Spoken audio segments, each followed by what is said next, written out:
तर hello guys, तुमच्या सर्वांचं स्वागत आहे आपल्या अजून एका नवीन ब्लॉगमध्ये.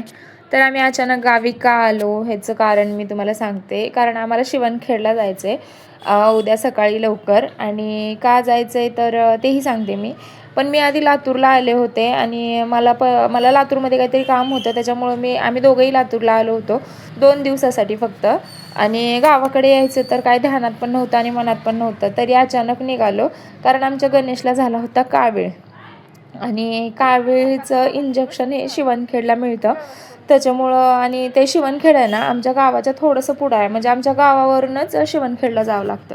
आणि त्याच्यामुळं आम्ही पहिले गावी गेलो. आता उद्या आम्हाला तिथून शिवणखेडला सकाळी लवकर जायचं आहे, कारण तिथं खूप गर्दी असते, खूप सारे लोक असतात. आणि म्हणून त्याच्यासाठी सकाळी लवकर जावं लागतं. तिथं नंबर वगैरे लावावं लागतं. खूप लोकांना माहीत असेल किंवा नसेलही. आणि जर कावीळ वगैरे झाला ना तर शिवणखेडला जाऊन गोळ्या औषधं आणि त्यांचं मेन इंजेक्शन असतं, ते इंजेक्शन घेतलं की कावीळ लगेच बरा होतो. त्याच्यामुळं आम्ही कोणालाही आमच्या घरात किंवा कोणालाही ज्यांना माहीत आहे ज्याला कावीळ झाला ना ते सरळ शिवणखेडला जातात, कारण तिथं खूप गर्दी असते आणि तिथला खरंच लवकरात लवकर गुण येतो, लगेच बरा होतो कावीळ. त्याच्यामुळं मग आम्ही आलो होतो आणि याच निमित्तानं आम्हाला गावाकडे पण येणं झालं. गावाकडे येऊन असंच शिवार फिरणं चालू होतं आमचं. फक्त एकाच दिवसासाठी आलो होतो, पण सगळं शेताकडंच होतं, कारण घरी पण बांधकाम चालू होतं, राडा वगैरे पडला होता, म्हणून आलो असंच आपलं बाहेर फिरत फिरत. आणि हे मंदिर आहे, हे महादेवाचं मंदिर आहे. आणि पहिलं हे बांधकाम नव्हतं, बांधलेलं नव्हतं. आधी मी लहान होते, येत होते ना, तर हे महादेवाची पिंड अशी शेतात होती एक. आणि हे बांधलंय आत्ता हे मंदिर.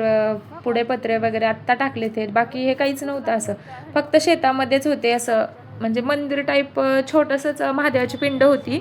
हे पूर्ण आत्ता बांधले, नाही तर आधी नव्हतं काहीच. आणि इथं कार्यक्रम वगैरे होतात, येतात गावातले लोक पाया पडायला, महाप्रसाद होतो, भरपूर सारे लोक येतात, म्हणून तर बांधले ना. मग मंदिरात येऊन देवाच्या पाया वगैरे पडलो आणि परत घराकडे निघालो, कारण आम्हाला उद्या सकाळी लवकर शिवणखेडला पण जायचं होतं. आणि लातूरला पण आम्हाला उद्याच जायचं आहे, कारण मला परत पुण्याला जायचं आहे वापस. लातूरला मी 2 दिवसासाठी काम होतं म्हणून आले होते. आणि मग आमची आई म्हणली चल गावाकडे पण जाऊन. त्याच्यामुळं आम्ही सगळेच गावाकडे आलो आणि 1 दिवसात का होईना पण छान आमचा एन्जॉय झाला. तर भेटूयात पुढच्या ब्लॉगमध्ये, तोपर्यंत बाय बाय.